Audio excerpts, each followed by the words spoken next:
जैविक युद्ध, जिसे बायोलॉजिकल वॉरफेयर कहा जाता है, युद्ध की एक ऐसी विधि है जिसमें शत्रु देश या समूह के लोगों, पशुओं या फसलों को संक्रमित करने के लिए रोगजन को, पैथोजेंस जैसे बैक्टीरिया, वायरस या जैविक विष टॉक्सिन्स का प्रयोग किया जाता है। इसका उद्देश्य जनसंख्या को बीमार करके, आतंक फैलाकर या आर्थिक व पर्यावरणीय क्षति पहुंचाकर दुश्मन को कमजोर करना होता है। जैविक हथियारों का इतिहास बहुत पुराना है।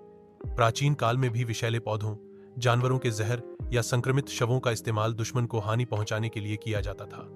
उदाहरण के तौर पर मंगोल आक्रमणकारियों ने 14वीं शताब्दी में प्लेग से मरे लोगों के शवों को दुश्मन के किले में फेंककर बीमारी फैलाने की कोशिश की थी। आधुनिक युग में जैविक हथियारों का विकास वैज्ञानिक शोध और प्रयोगशालाओं में हुआ है।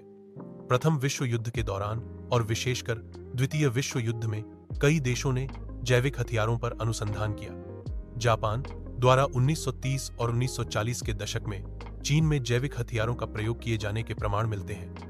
अमेरिका, रूस और अन्य देशों ने भी इस क्षेत्र में बड़े पैमाने पर प्रयोग किए। जैविक युद्ध के खतरे बहुत गंभीर होते हैं। एक छोटा सा बैक्टीरिया या वायरस लाखों लोगों की जान ले सकता है और बीमारी का प्रसार बहुत तेजी से होता है।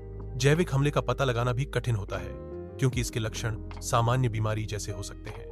इसका असर केवल मनुष्यों तक सीमित नहीं रहता, बल्कि यह जानवरों, फसलों और पूरे पारिस्थितिकी तंत्र को प्रभावित कर सकता है। इस खतरे को देखते हुए अंतर्राष्ट्रीय समुदाय ने जैविक हथियारों के प्रयोग पर रोक लगाने के लिए कई समझौते किए हैं।